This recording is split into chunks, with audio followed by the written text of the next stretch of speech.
Hey, deserving listeners, I thought I would watch interviews with cast members of Love is Blind Season 3 after the show ended. People did interviews on the show, so let's watch. Is there a perfect guy out there that you imagine, or it could really be anybody that just kind of wins you over?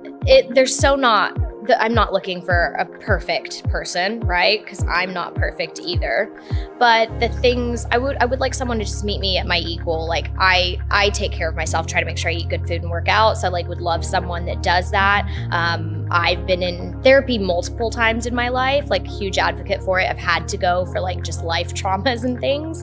And I would love someone that's Okay, so Zanab is being interviewed on the YouTube channel Talk R, and Zanab is saying that she's been in therapy multiple times for various traumas. She says it kind of in a joking way or a light way, like trauma, so I don't know what she means by that. But I have been wondering about what she's been through that would lead to what we think we might have been seeing on the show. Of course, we have no idea, but I would take a guess and say that there's a possibility that when she was growing up that she experienced abandonment and or traumas that made her feel like she wasn't good enough. That can, of course, result in a lot of the things that we saw in the show. Now, of course, we don't know what's going on, but she just said that, so I don't know. Maybe she'll get into it. Worked on themselves too, meet me there, and then everything else is extra. But honestly, I still am a sucker for a great set of teeth. Take care of your mouth. That music is not mine, by the way. That music that you're hearing in the background is included in the interview, which I find to be interesting. It's an interesting choice to have music playing the whole time. My ex's parents were all just what is she doing with you? She's fantastic. Yeah. Parents love me. And so I would love to find a family that, I want a mama bear and a papa bear that are oh no, you're with us now. That's what I always looked for. Hopefully it's coming for you very soon. I hope so. What's the longest relationship that you've been in? I was in a 2.5 year long relationship in my late 20s. Did you think that was going to be the one? I sure did. Yeah, I did. He was 10 years older than me, and so I just kind of thought that was definitely the trajectory we were on. Mm-hmm. I did think he was going to be my person. I thought he would be the father of my kids. So we're learning that she was in sounds like 2.5 year relationship. Is that what she said? In her late 20s with someone that was 10 years older, and she thought that they were going to spend the rest of their life together. Maybe she'll go into what happened there. And it just didn't work out that way. We weren't each other's people, and we recognized that and ended things. But did that relationship, with it being a long-term relationship, play a factor with you moving forward into other relationships where it made you move a little differently maybe? Or I try to, like I said, I try to take a lesson from every relationship. I say that one taught me a lot of stuff that I didn't want.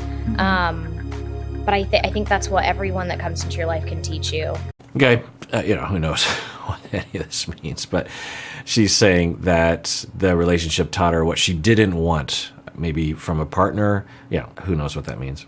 Coming from a mixed family, as far as kids involved, step-parents, step-siblings, I remember what that was like for me. The guy I was in a serious relationship with had children, and it just adds a whole different dynamic, right? So I'm not ruling it out because I know that I'm 32 now, and that if I date someone 10 years older, they might have kids. But I just find that it's just not my first choice. But yeah. I'm also 32, and if I'm going to date 10 years older than me, I've got to be realistic about that, right? Yeah, that's a good perspective. That, look, sometimes you got to be realistic. That I don't think 32 is necessarily that age, but 40 for sure. You'll hear people who are 45 saying they're dating, and they're like, okay, I don't want anyone with kids like that. Just I don't. And certainly, if that's a thing, then that's your thing. But sometimes you'll hear people say stuff like that from a mindset that they're 22 and they haven't realized or reckoned with the reality that if they're going to date people their age, which would be likely, that they're seriously limiting their options if they're only wanting people who have never had kids before. So it sounds like she's willing to adjust that, but she's saying, well, I'd prefer not to be a step parent. She said that in her family there were step parents as well, and that it sounds like maybe that was kind of an issue for her. I don't know. I keep trying to read between the lines, which of course is useless, but I keep trying to hear. It's like, what happened during... I'm always so curious as to what these individuals' childhoods were like. Not to look for dirt, but to look for the foundation of their personality. Like, what happened, and what gave you your strengths, what gave you the few issues in your relationship, in your personality that you have, because it helps me, or that's just how I'm oriented, obviously, as or the kind of therapist I am. Anyway. Than you really are, because I don't think you're picky at all. I feel like everything you've said are things that you're trying to find out about your relationship, and you're on a quick timeline to do that. So you can't really extend and not ask some of those things or not be upset about those things because the timeline's ticking, right? Right. I just, you are in this sped up experiment, and there was a lot to learn about people. Is that something, is the good, great thing something I probably could have just let go and focus on another thing? Sure.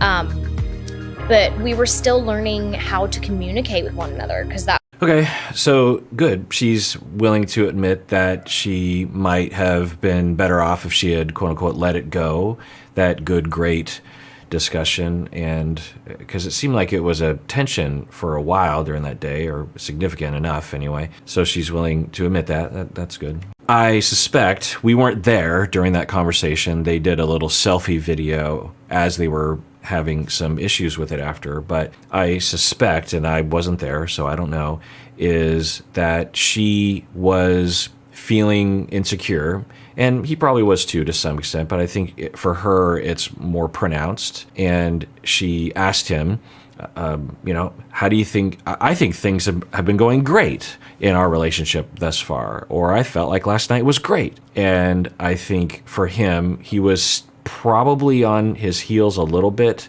because of what happened earlier that morning when she was upset about him allegedly giving her the cold shoulder in the morning. And I think he might have been on his heels a little bit, so maybe he was a little awkward, but he said something like, yeah, good, it was good. And she, because of her insecurities, who knows, distorted that to definitely mean that he didn't think last night was very good, because he used the word good instead of great. I think that there's a possibility that no matter what he said, that she would have had that question. And she focused in on the word good.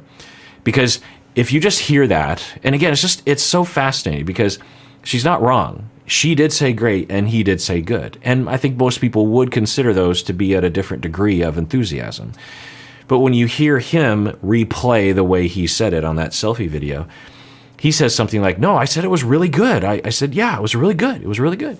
And the way he says it, it seems to not indicate that degree, right? Someone could say, yeah, last night was great. And the other person, yeah, really good, really good. And you're like, okay, that's equal in terms of tone.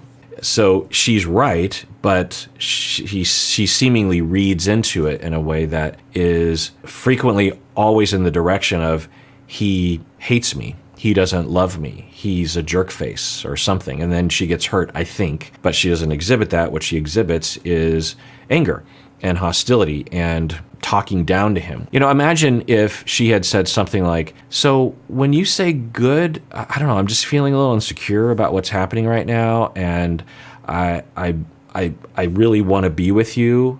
I think, we're in this experiment. And this is a whirlwind experience for me, and I don't know, I'm just getting this vibe that you're not really into me, but I don't want to put thoughts in your head. And when you said good, I don't know, I started getting kind of paranoid about that word, like, what's going on? That would have been okay, right? Or even she could have said something like, so earlier when you said good, it kind of hurt my feelings. I'm kind of upset about that because it feels like you're not really appreciating, or you don't really care to consider my feelings when you respond to a question. I don't know what you really meant by that, but I'm just telling you, like, it felt kind of bad to me when you said good and I said great. I don't want to get in a fight about it, but, it just kind of hurt my feelings. That'd be okay too. But it seemed like she came at him like she knew exactly what it meant, and she was giving him the cold shoulder and being hostile with him subtly. and he was trying to defend himself, and she was not having it. She wouldn't hear. Because imagine if you said that to him. You say, "Hey, I'm just feeling a lot of insecurity. I don't think it's something weird about me. I think it's just kind of a part of this process. I fell in love with you. I am in love with you, and you say you're in love with me, and I do believe you. But we've only known each other for a little bit, and we just met and we just were physical for the first time. I don't know. I'm just kind of insecure, and I just when you said good, I don't know. It just really worries me, and I don't want to put pressure on you or anything, but I don't know. Like, if you have it in you, and you could reassure me that you thought last night was as great as I thought it, that would make me feel a lot safer and better. And so, and then I'm guessing Cole, given his personality, who knows, behind the, away from the cameras, who knows what he was really like. But you can imagine him saying like, "Oh my God, yeah, I thought last night was great." No, you don't have anything to be insecure about. And I'm a little insecure too. There's just a lot of questions, but I'm totally in this relationship. And last night, and maybe Cole would even say something like, "Well, I mean, to be honest, it was our first night together, and I don't feel comfortable with anyone when I'm with them on the first night, so I don't know." And another factor is that Cole, in terms of sex, I think he doesn't have a ton of experience. I don't know that, but he talked about in an interview how he didn't have sex before marriage, right? So there's a possibility that there's a fair amount of awkwardness and lack of experience or something. And so maybe he could have said something, "Well, Zanab, maybe what you're picking up on is that, yeah, I'm awkward and I'm a little insecure and I'm trying to be the confident male, but I don't know if I'm pulling it off. And I don't know, I'm kind of up in my head a little bit. I don't know. But I'm sure that as we develop our relationship and get together more often, it'll become more comfortable." We have this notion that somehow the first time you get together with someone is supposed to be this wonderful romantic experience. And I guess sometimes it is, but usually it's not, because why would it be? This is the first time you experience it. You could have a lot of euphoria and a lot of elation and enjoyment and pleasure, but you're probably also going to have a lot of question marks, because why would you trust this individual in the way that you will eventually, right? The trust in their relationship at that point would be irrational for either one of them to trust each other such that they could fully relax around each other in all the ways, physically as well. So if she would have expressed it in this different way, which maybe she did, but it didn't seem like she did, then so her feelings were okay. She could have said, "The good hurt my feelings. I don't like that word." There's a lot of ways of communicating that. And it seemed like the way she communicated it was in a hostile way, pushing him away. And then he would get defensive, and then she would dig in her mind. I think she'd be like, "Yeah, well, there he goes again," or I think anyway, I don't know. And I want to be clear, the reason why people do this typically is because of relational traumas that they've been through. So there are two effects of this sort of relational trauma that I'm referring to. And there are many effects, but these are the two relevant ones that I'm talking about. One is that when someone hurts you relationally, your hurt is exaggerated by the hurt and the wound that you still have from previous relationships. So the good would perhaps hurt a lot of people or concern a lot of people, but because you haven't healed from the wounds of your past, and sometimes it takes decades of therapy to heal from that, by the way, the hurt is times 10. So you have so much more hurt. The second effect is that when you're relationally traumatized, you don't trust other people with your vulnerability because of the way you were treated when you're growing up, naturally, right? And so when you're hurt, the healthiest thing to do is to communicate that hurt in a non-accusatory way and say, "You hurt my feelings. Maybe it's all in my head, or I don't know. But what you did just there kind of hurt my feelings. Can you reassure me? Can you take care of me? Can you validate me? Can you make up for it? Could you apologize?" or something like that. But to say that is vulnerable, because it gives the other person a chance to reject you or to laugh at you or ridicule you or something. Whereas if you get hostile with them, then you're kind of in the driver's seat because they are now trying to please you or something like that, right? So to be healthy is to be vulnerable, but to be vulnerable is to be vulnerable. You are now vulnerable to someone harming you. And because you don't trust people, because your relational traumas, the 2 out of 10 hurt is now an 8 out of 10. And when you're an 8 out of 10, it's very important that you have a healthy way of communicating that vulnerability and your feelings in a non-accusatory way, non-hostile way. But because of the hurt, you're even less likely to trust the individual with that vulnerability, and so you come out hostile. It produces defensiveness in the other person, misunderstanding, rejection from the other person, and it just cascades. I don't know if that's what happened, but I wouldn't be surprised if that conceptualization would fit. Here, like, is that what my forever person would look like? And so even wedding day, like, I was like, this is ridiculous. I'm in a wedding dress. I've got all these people here that I love. Like, I want to get married, but can I get married? And it's not something I didn't have. People thought I had a speech. Like, I'm like, I got praised all season for speaking well. I don't slip up my words. So the idea that I wouldn't get up there and say what I wanted to say is ridiculous. But, I had an idea of like a yes too. Mm-hmm. But when I said I wouldn't know till I got to the end of that aisle. And when I looked up, like, I was like, this isn't it. Like, he looked terrified. Okay, so she's still holding to that story, which I don't have any data to deny that or think that that's not true or that's not the full story, of course, because it's all in her head. I'm guessing people close to her might know more data, but I certainly don't. But yeah, I've talked about that before. It doesn't make a lot of sense. I mean, either she's telling the truth and she's a very strange individual that makes decisions, huge decisions, like marrying someone in a fairly odd, haphazard manner, or this isn't the truth. And I think that for these individuals, so if I was to take a guess, I would say that the contract and the pressure to lie post-season in these interviews was equally given to both Cole and Zanab. That they were both told that they cannot reveal that anything they said in the show was not true. They cannot they can't reveal that they came to a decision prior to the altar. They have to uphold that notion, or else, I don't know what or else that would be. And for Zanab, she's a much more buttoned up individual that follows the rules, that follows what she agreed to. She signed probably several contracts and had probably several verbal conversations along those lines. Cole, on the other hand, given his behavior as exhibited in the show and also in the post-show interviews, seems like the sort of person that would forget that would not remember that he signed those contracts. I think he probably cares about those things, but I don't think he cares as much as Zanab. So that would be my guess, is that that's the difference. Not that Zanab is a liar and Cole is not, but that Zanab is a rule follower.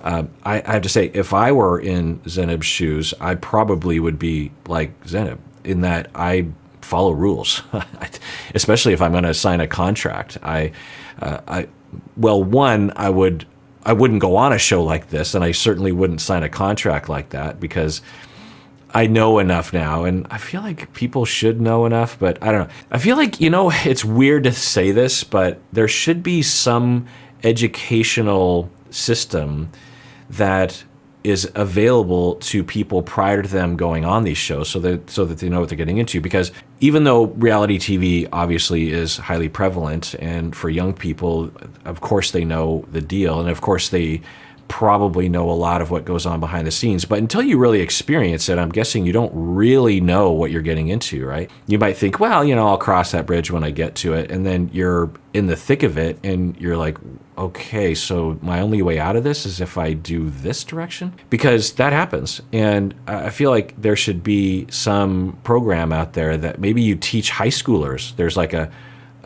semester class that you talk about. You could throw a lot of things in there: social media, reality TV, news, fake news, and the algorithm and the echo chambers. Yeah, there should be a class on this, right? And maybe there are, but to function in society and to not fall into certain traps that result in echo chambers going off the rails, I think this would be a really good thing, right?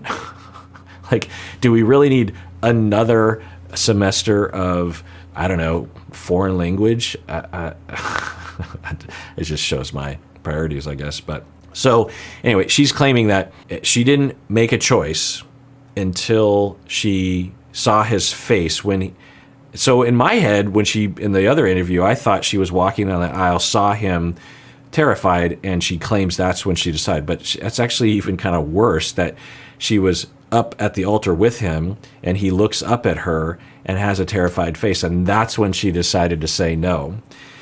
Yeah, it just doesn't make a lot of sense. And what Cole has said is that they talked 2 days before the wedding over dinner in private and said, and Cole told her, I'm going to say no. And that they talked about what they were going to do, and they even agreed to date after. According to Cole, he could be lying, of course, but it's so much more believable that happened than this happened. But when I said I wouldn't know till I got to the end of that aisle, and when I looked up, like I was like, this isn't it. Like, oh, she says when I looked up. So she's at the end of the aisle. When she looked up, that's when she made that choice. He looked terrified. I was like, that's not my person. Anxiety's running too, and I said a lot of nice things up there. I tried to be very gracious, tried to be very kind, and tell him that, like, I don't think you're a bad guy. I don't know if anyone agrees with that. I mean, again, she probably did say those words, but now, if he did all those horrific things that she accused him of, which were horrific, make no doubt about it, the allegations, the accusations that she laid out were horrific. That he basically was on a frequent, if not constant, campaign to body shame her, to tear down her self-esteem, to emotionally abuse her. She wasn't using those words exactly, but that's what she was describing, right? Maybe I'm exaggerating a little bit, but it was like that. So to say those things and then say, I still love you. And she, at the reunion, she says, if I could go back in time, I would do it all over again. Like, it's just weird, right? Is it possible? Yeah. I mean, human variability there's a lot of variability to humans. And people will have all sorts of different ways of framing their life and making choices. But yeah. And I've said this for a long time now, and I won't bore you all with my conspiracy theory, but I think that she, like anyone else on the show, had a lot of ambivalence about getting married to Cole as the weeks went on, and was probably mostly a no prior to Cole telling her that he was a no. And then she's like, okay, yeah, we're done. And then she thought, okay, well, I'm on a reality TV show, so how do I play this? Which they all probably do. There could be occasional people on the show who just don't think that way, but I'm sure all the cast members think, how am I going to come across? What's my demeanor? You have to have thought about that sort of thing. So she thought about that and thought, I have told a lot of my friends about how horrible he was because of either he did those things and or she is distorted about those things. She could just be making it up, I suppose, but I don't think so. I think she legit believes that the things that she was saying, I think, for the most part, at least in the moment. And she thought, well, I want to prevail. I want to stand up for myself. I want to be empowered. Maybe even she's calling upon different therapy moments that she's had, or past relationships. Maybe this kind of fits. Past relationships where she didn't tell someone off that maybe even deserved it. And she's like, I have cameras there. And she even said in the other interview that I knew that since we were at the altar, he couldn't really speak back to me, that he wouldn't be able to interrupt me or defend himself, that I would have the cameras and my family and friends and everyone there, and he would just have to kind of take it. And so it was an opportunity to right the wrong that she felt had happened. And I think she did feel that happened. I've treated people like that before. I don't know if she fits this profile, but distortions are real. It's not something that you have a choice about. You literally will perceive things differently than most people. That's the definition of a personality disorder. And so, it's not the only definition, but it's one of the hallmarks. And it's interesting that in the literature, they don't often highlight that, but as an expert, as someone that's been treating people with it's been a focus of mine for 26 years in my practice and in my clinical studies and being a professor, that it's taken me maybe 25 years to develop that distillation of all the personality disorders. It is a perceptual disorder. you perceive things in a way that is extremely different and creates a lot of problems for you, a lot, very different from the way other people perceive things. So when he says good, when you say last night was great and he says good, most people would not take it to that level. Most people would not be that hurt. Most people would not be that hostile. Maybe a little bit, maybe a little hurt, maybe a little angry or something, but not to that level. They wouldn't think it when most people are told something like, are you going to have that orange? They might be a little perturbed by that, but not to that degree because of the personality issue, right? And I'm not diagnosing her, to be clear. I know enough to know that I know nothing about her. It's a TV show, it's edited, and when I assess people, it takes months. So I just know that. But at the very least, regardless of disorder or label or diagnosis, there's a possibility that she was distorted and then she decides to let him have it. So yeah, I could see how that would make sense. A lot of the accusation against her is that she was trying to gain clout, that she was trying to have her deep D moment, right? But she will say, and I believe her, that the wedding happened prior to season 2 of Love is Blind coming out. So she didn't even know who Deep D was when the wedding happened. Is that even true? I don't know, because she talked about how it was in July. Anyway, point is that she's reviewing again why she said no to him in the moment. That's not my person. Anxiety's running too, and yeah, and I said a lot of nice things up there. I tried to be very gracious, tried to be very kind, and tell him that, I don't think you're a bad. All right, so that was the original thing I wanted to comment on before I went on the tangents, is that you just saying, I feel like a lot of people will do this when a lot of public figures will apologize, give a public apology. They'll use the words of, I take full responsibility and I apologize. And that seems to placate the masses, seemingly. And then you wait for evidence to show that they are actually taking responsibility and that they are actually remorseful about what they did and they are actually apologizing. And often, 99% of the time, there's no data there. They're saying the words, I take full responsibility, and it's in the direction, right? There's certainly worse apologies that people give publicly, right? They will blame other people and they won't say I apologize. So, it's good, it's better, but it's not actually apologizing is really demonstrating that you're remorseful and you understand what you put the other person through, that you understand exactly what the transgression was, and you ask the other person. So just saying what she's saying, this isn't an apology that she's saying, but just saying things like, well, I said I didn't think he was a bad guy, but you accused him of things that are horrific. The kinds of things you were accusing him of, I don't know what you think of as a bad guy, but most people would consider what you were accusing him of to be indicative of a bad guy. Yeah. So to just say like, well, I said that nice things, so it was all okay, right? Terrified. I was like, that's not my person. Anxiety's running too, and yeah, and I said a lot of nice things up there. I tried to be very gracious, tried to be very kind, and tell him that I don't think you're a bad guy, and that I did love him, but that wasn't enough to overlook everything. When you woke up that morning. Now I want to be clear. I don't want anyone to hate her. There's no reason to hate her. The more I see of the interviews of her, I could see her being a friend of a friend or a friend even. I don't know. There are certain similarities in her personality that I could identify with and appreciate. So there's no reason to believe that she's evil or bad or something.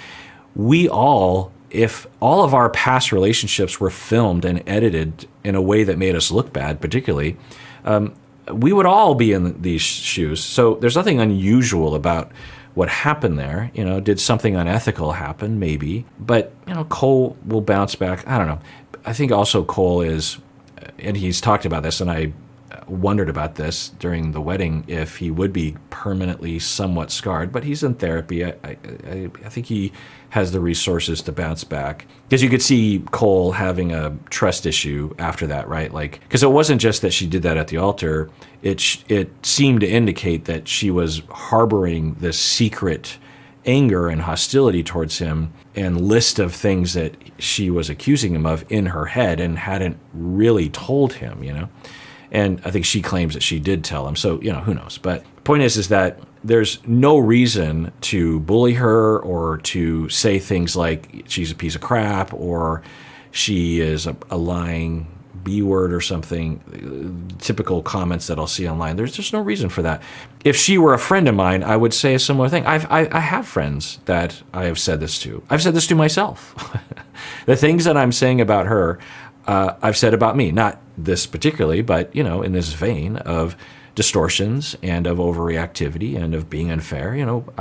I've done that too. We've all done that. And if we can't admit that and we point fingers at other people, I don't know if that's very helpful. Or fair. All right, well, that is it for that episode. Everyone out there, please take care of yourself because you deserve it. You really, really do.